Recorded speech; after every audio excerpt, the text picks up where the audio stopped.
The assassin.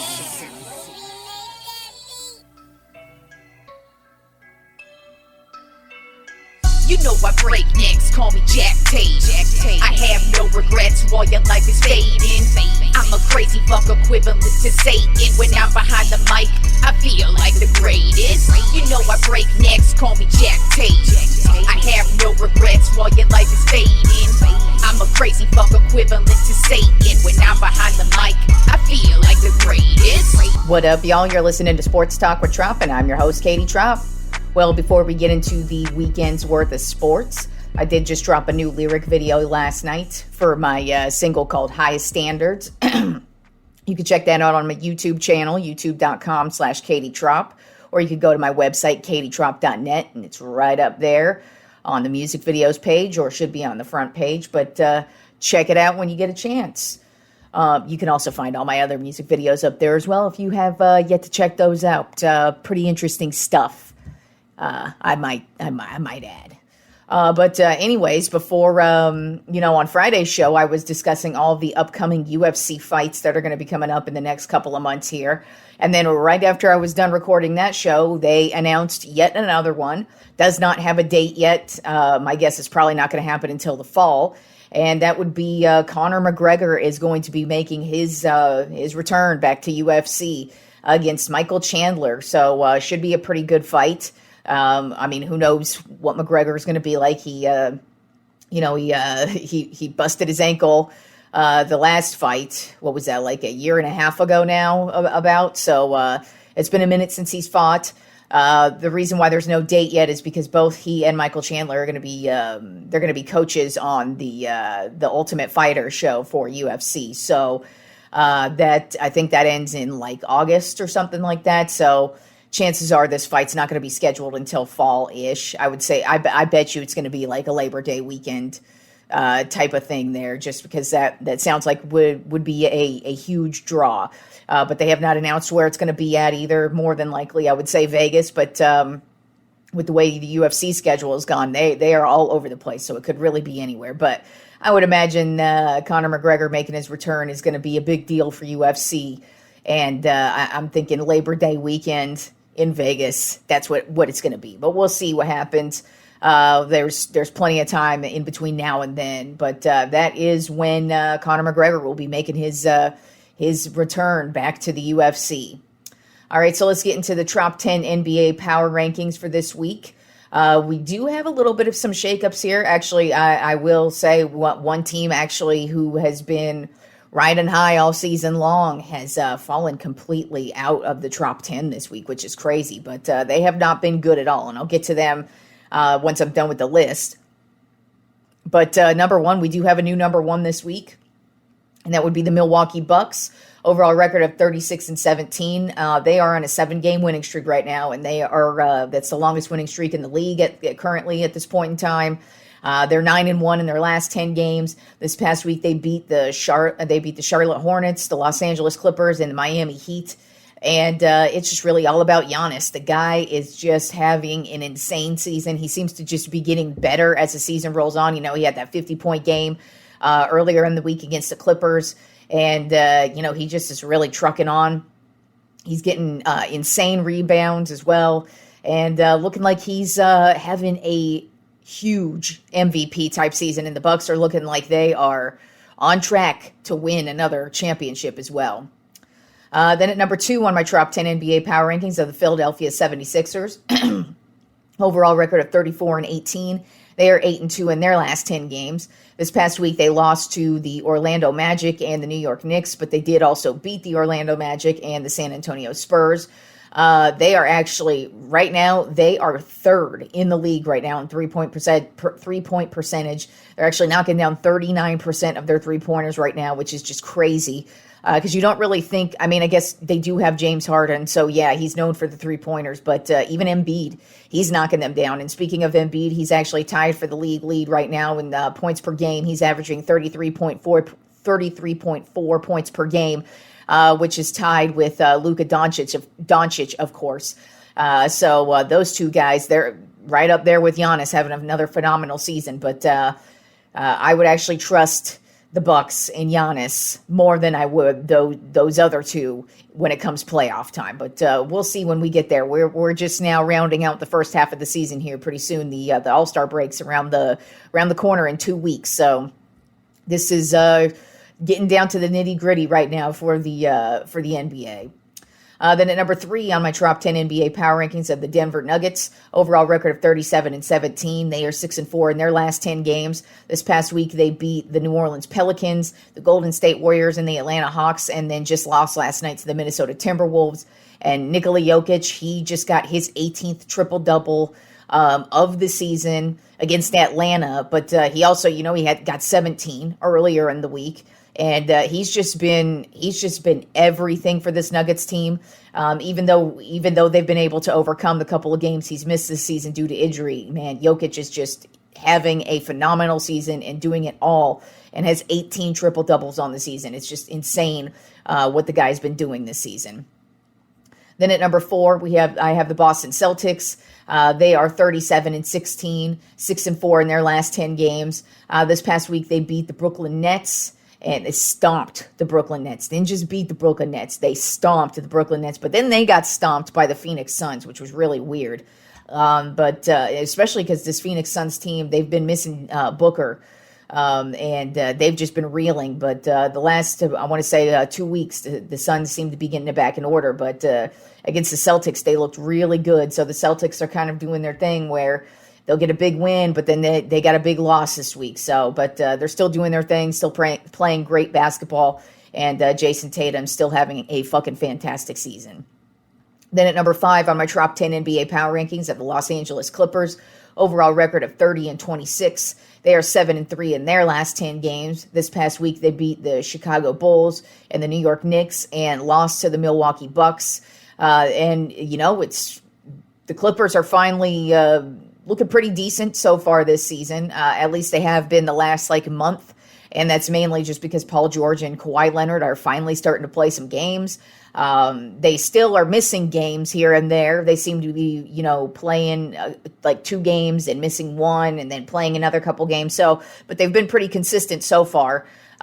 Even though they're still battling through their injuries. We'll see if that continues to be a theme for them. But right now, the Clippers are actually playing pretty well. The Western Conference still continues to be pretty shitty compared to the Eastern Conference, as I've been bringing up the last couple of weeks, that the Western Conference just is pretty much trash. I mean, even the Golden State Warriors not looking good. And speaking of the Golden State Warriors, Steph Curry, he suffered an injury this past weekend. Don't know how long he's going to be out, so that's a big deal right there.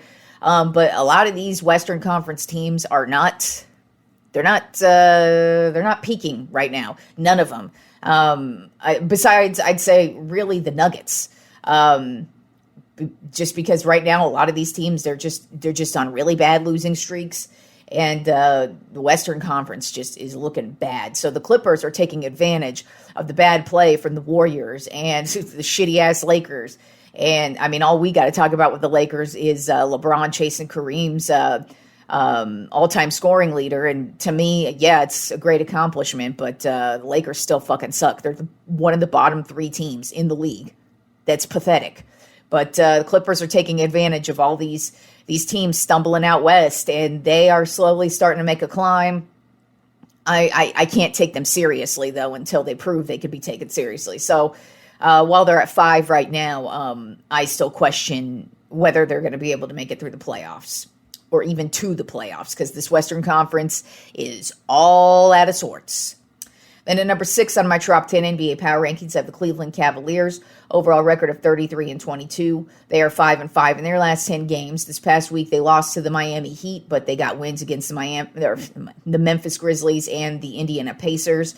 And it's just the big 3 with this team: Donovan Mitchell, Darius Garland, and Jarrett Allen. They have all 3 just continued their reign of terror. The Cavs didn't really make any big moves so far during the trade deadline. I think today or tomorrow. Oh, wait, actually, I think it's Thursday when the trade deadline is. So they still have time to make some type of move, because I feel like they're kind of like a player away. They could definitely use some help on the defensive side of things, but offensively, these 3 guys are taking care of business.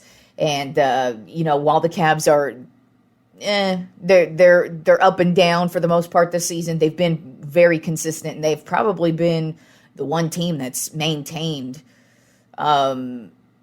themselves in my top 10 for I'd say they've been in the top 10 every week this season. I'd have to take a look at that, but for the most part, they've been there, and they're actually playing pretty well against some pretty good teams. Then at number 7 on my top 10 NBA power rankings, a team that has disappeared for quite some time. You know, they've been the best team out west the last couple of years, or one of the best teams out west the last couple of years. But this year, they started off the season hot, and they have just careened into the ground. But they are back and looking pretty solid right now, and that'd be the Phoenix Suns. Overall record of 29-26. They are 8-2 in their last 10 games, and they've really needed it. This past week, they beat the Toronto Raptors, the Boston Celtics, and the Detroit Pistons, and then lost to the Atlanta Hawks.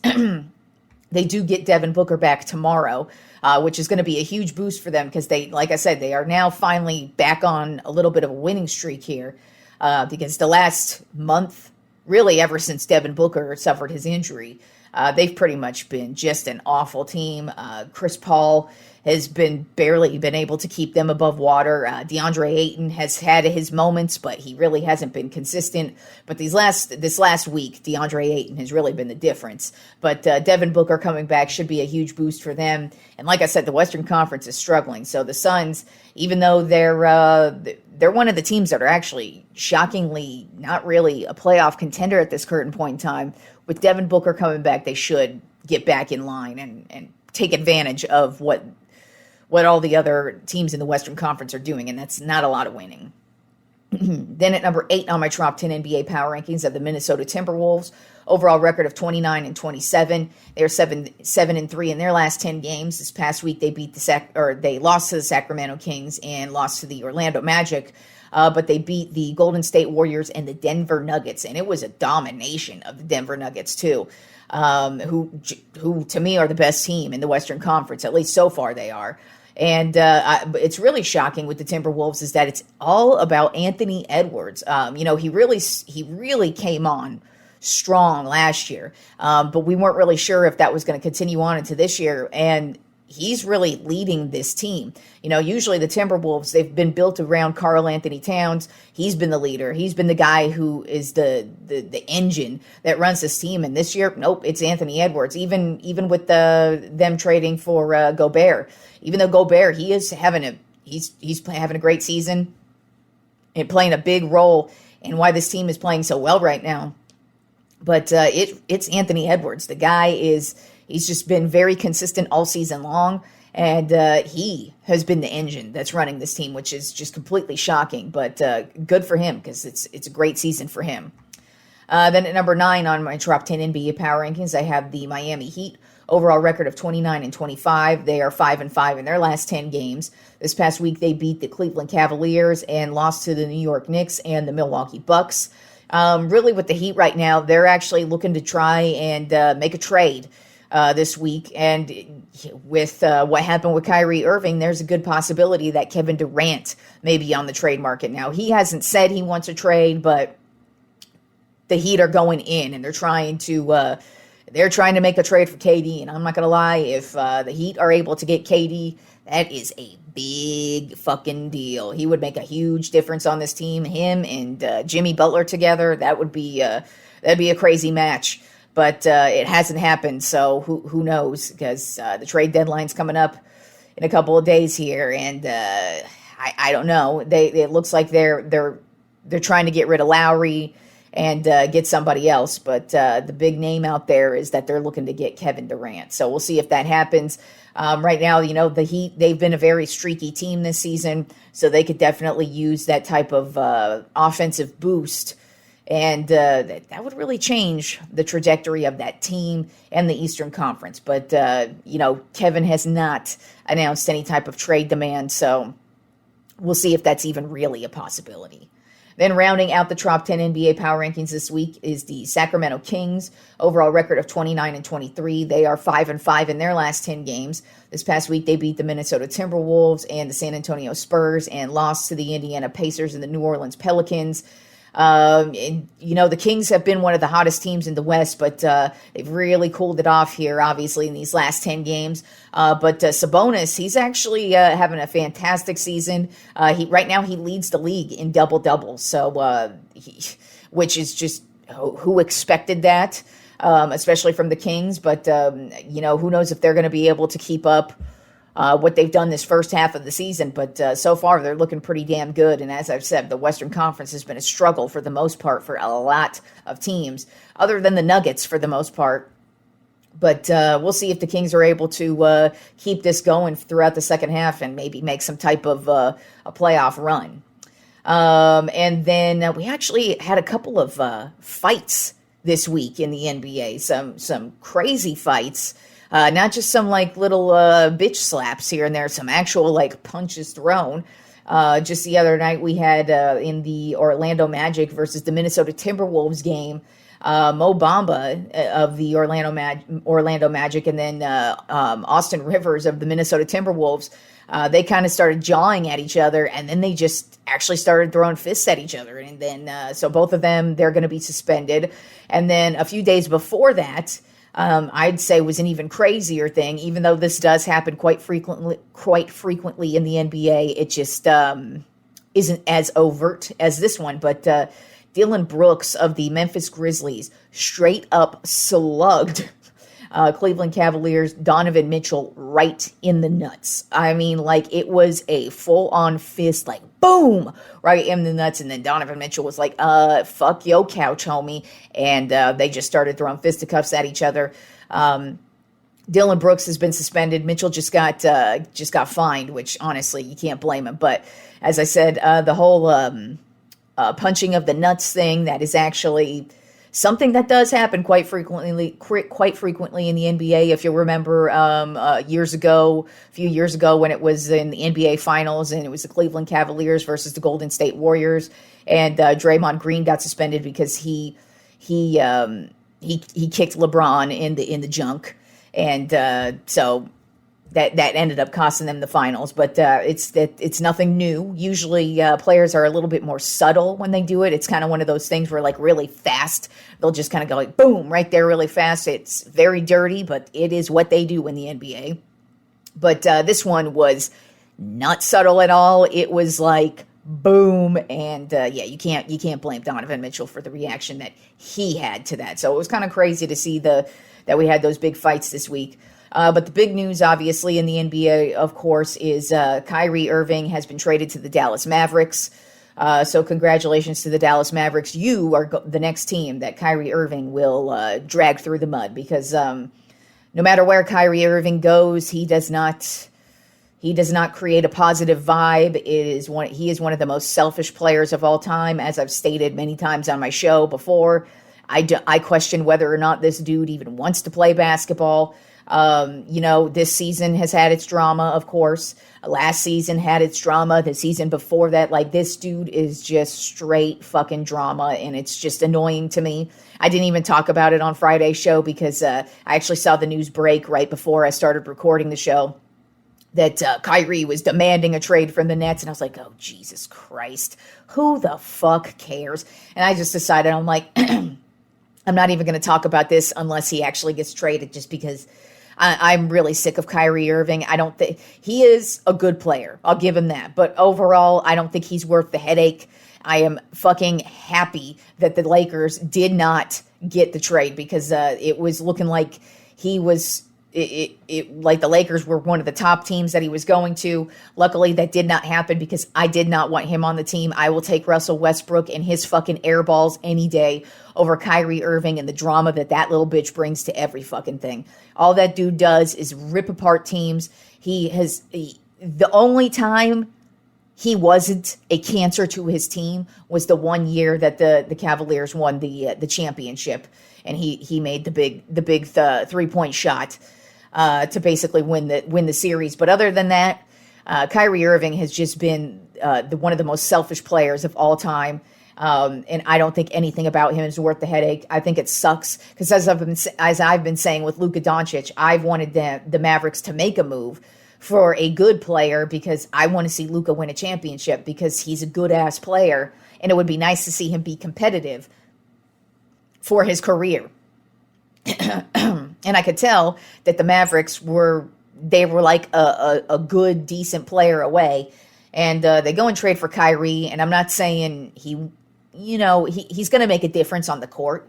He's going to score you some points, but he's also going to just be a drama-fied crybaby loser. And chances are you aren't going to win a championship with that big fucking drama-fied bitch. So have fun, Dallas. You are the next team that gets drama queen Kyrie. Woo. Anyways, moving on to the AP Top 10 in college basketball this week. We did have some movement here. Number one is still the same, though. Purdue is still number one. Their record is 22-2 on the season.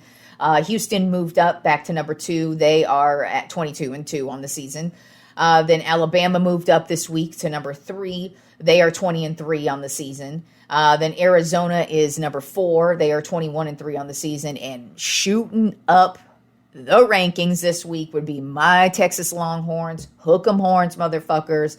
They beat Kansas State, so that shoots them all the way up to 5. They were number 10 last week. Kansas State, I believe, was number 7. Ranked number 7. Got a big win against Kansas State, and they got a big game against Kansas tonight, who is also ranked. They are ranked number 9. So we'll see if Texas is able to keep it going, because they're looking pretty damn solid for college basketball this year. They are 19-4 on the season.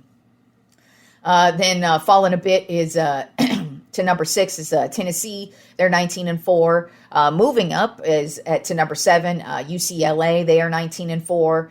And number 8, Virginia. They're 17-4. Then, as I said, Kansas is number 9 at 18-5. They play Texas tonight. And then shooting up 4 spots this week, rounding out the AP Top 10 is Marquette. They are 19-5. They actually play UConn this week, so there's a good chance that if they get that win, they could shoot up even more, because UConn's a ranked team, one of the best teams in the college basketball this year. So that would be a huge win for Marquette, and I would expect them to move up a little bit if they end up getting that win tonight, or at some point this week. I think it's tonight, but it could be later this week.